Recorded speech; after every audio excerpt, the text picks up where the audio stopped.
అసలు జనసేన ఎక్కడ పుట్టింది, ఎలా పుట్టింది? ఒక ప్రశ్నించే పార్టీగా పుట్టింది. ప్రశ్నించడానికే మేము వచ్చాం అంటూ జనసేన వచ్చింది ఆంధ్రప్రదేశ్ రాజకీయాల్లోకి. అప్పుడు పవన్ కళ్యాణ్ గారు అలాగే ప్రశ్నించేవారు.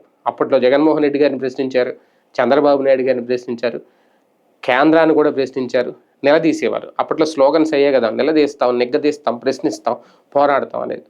ఇప్పుడు అలాంటి పవన్ కళ్యాణ్ గారే అలాంటి ఆ సొంత పార్టీ జనసేన నాయకుల్ని ప్రశ్నించద్దు అంటూ తేల్చిపారేశారు మొన్న.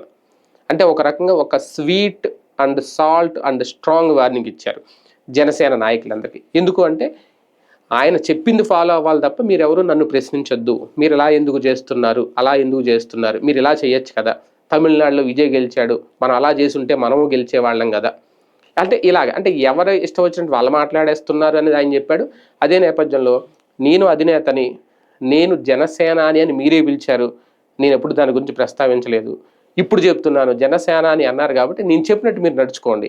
ఎవరు ఇన్ఛార్జీలు పెడితే ఇప్పుడు పార్లమెంటరీ కమిటీలు వేస్తున్నారు, ఆ కమిటీలో ఎవరెవరిని పెట్టాలి ఏంటి అనేది ఫైనల్ డెసిషన్ అయిందే. ఇప్పుడు ఆయనే చెప్పారు ఓపెన్గా, నాదెండ్ల మనోహర్ గారి మీద కంప్లైంట్లు చేస్తున్నారు, ఇంకో నాయకుడి మీద కంప్లైంట్ చేస్తున్నారు, అలాంటి కంప్లైంట్లు చేయొద్దు, అలాగే నన్ను ప్రశ్నించొద్దు, నేను చెప్పింది వినండి, ఫాలో అయిపోండి అంతే.